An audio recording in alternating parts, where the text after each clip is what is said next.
కాకినాడ జిల్లా జగ్గంపేట మండలం గిరిపాక గ్రామంలో రాజముద్రతో కూడిన 762 కొత్త పట్టాదార్ పాస్ పుస్తకాల పంపిణీ కార్యక్రమం ఎమ్మెల్యే జ్యోతుల నెహ్రూ చేతుల మీదుగా నిర్వహించారు.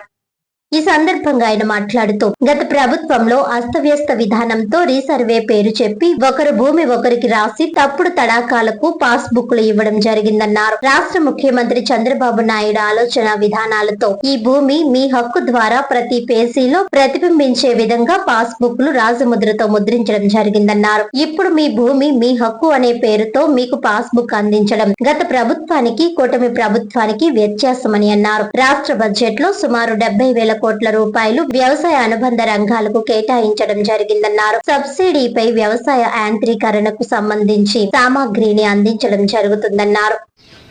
భూమి యజమాని హక్కు పత్రం అంటే పట్టాదారు పాస్ పుస్తకం. మీ భూమి మీ హక్కు అనేటటువంటి ట్యాగ్ లైన్ తో పెట్టి ఇవ్వడం జరిగింది. ఎంఆర్ఓ గారు చెప్పారు. 900 పైబడి ఖాతాలుంటే 1800 ఎకరం ఆయకట్టు ఉంటే మన ఇరుపా గ్రామంలో 989 ఖాతాలుంటే ఇవాళ మనం 762 ఖాతాలను ఇవాళ పంపిణీ చేసుకుంటున్నాం. ఇది గత ప్రభుత్వంలో చూసుకున్నట్టయితే అస్తవ్యస్తమైనటువంటి విధానంతో రీసర్వే అని చెప్పి ఒకళ్ళ భూమి ఒకళ్ళకి రాసేయడం, రకరకాల ఇబ్బందులు. నీకు ఎకరం ఉంటే 40 సెంట్లే ఆన్లైన్ అవడం, ఉన్నదే పక్కోడికి రాసేయడం.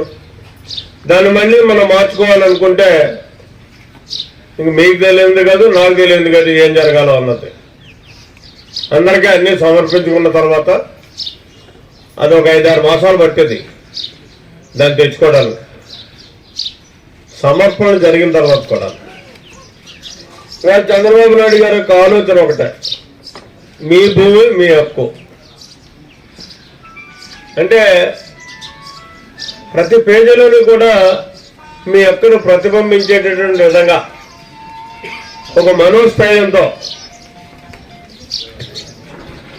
ఉండాలి అనేటటువంటి ఆలోచనతో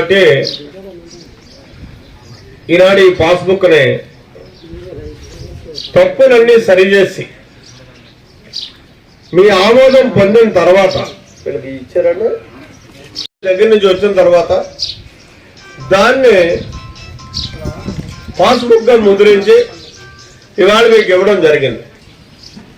3,50,00,000 రూపాయలు పెట్టి మామిడినాడు దగ్గర పురుషోత్పట్నం పైప్ లైన్ నుంచి ఒక కనెక్షన్ ఇచ్చి మనకి మామిడినాడు సుబ్బయ్య కొత్త చెరువులో పెట్టి కొత్త చెరువు నుంచి పార్ట్ ఆఫ్ నరేంద్రపట్నం మామిడాడ సంపూర్ణంగాని ఇరుపాక పూర్తిగాని అంటే మన రావడం కూడా నీరు వచ్చేటటువంటి అవకాశం ఉంటుంది. ఇప్పుడు దాకా లేదు. అలాగే మరిపాక, గొల్లలగుంట ఈ గ్రామాలన్నిటికీ కలిసి సుమారు 4,000 ఎకరాలు సాగు చేసుకోవడానికి చంద్రబాబు నాయుడు గారి ప్రభుత్వం వచ్చిన తర్వాత పని ప్రారంభించడం, ఓ నెలలో ఆ పని పూర్తవడం కూడా జరుగుతుంది. అంటే ఇది రైతాంగం యొక్క శ్రేయస్సు కట్టుబడి పనిచేస్తుంది అని చెప్పడానికి నిదర్శనం ఈ కార్యక్రమాలని చెప్పేసి చెప్తున్నాం. అలాగే తాళ్ళూరు ఎత్తిపోతల పథకం 5 సంవత్సరాలు పెట్టి బడగా పడ్డది. చుక్క నీరు మనకు రాలేదు, ఏ ప్రాంతానికి కూడా పోలేదు. 31,000 ఎకరం ఆయకట్టుంటే 1 ఎకరానికి కూడా నీరే ఉన్నటువంటి పరిస్థితి.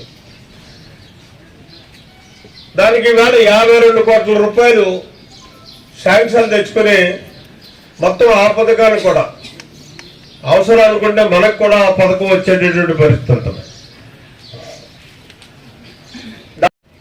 మనం ప్రారంభించాలనేటటువంటి ప్రయత్నంతో ప్రారంభించేస్తాం కూడా. ఇలా రాబోయే మనం పెట్టినటువంటి 70,000 కోట్ల రూపాయల బడ్జెట్ లో మాకేంటి అంటే, మీరు ఎవరైనా ఔత్సాహికులుండి ముందుకు వస్తే ఉరుకోత యంత్రాలు కొనుక్కోవచ్చు, సబ్సిడీ మీద ఇస్తారు. ట్రాక్టర్లు ఇస్తారు సబ్సిడీ మీద, ఇంప్లిమెంట్స్ ఇస్తారు, ట్రాక్టర్లకు ఉన్నాయి. అక్కడ గత ప్రభుత్వంలో స్పేర్లు కూడా మనకి సబ్సిడీ మీద ఇవ్వనటువంటి పరిస్థితి ఉంది. మళ్ళీ తిరిగి వాళ్ళు ఇస్తున్నటువంటి పరిస్థితి. అలాగే డ్రిప్ ఇరిగేషన్ పెట్టుకోవచ్చు 90% సబ్సిడీ మీద. ఇవన్నీ రైతాంగం కోసం మనం ఏర్పాటు చేసుకున్నటువంటి గత ప్రభుత్వంలో 2014-19 ప్రభుత్వంలో పనిచేసాం, ఆ రకంగా ఇచ్చాం. కానీ కొత్తగా వచ్చినటువంటి ఆనాడు ప్రభుత్వం మళ్ళీ వాటన్నిటిని కూడా పక్కన పడేసింది. మళ్ళీ ఇవాళ మళ్ళీ తిరిగి మీ అభిమానంతో వచ్చినటువంటి ప్రభుత్వం ఈ అన్నిటినీ కూడా ఇంకా సరళీకృతం చేసి ఇవాళ ఇవ్వడానికి సిద్ధంగా ఉంది.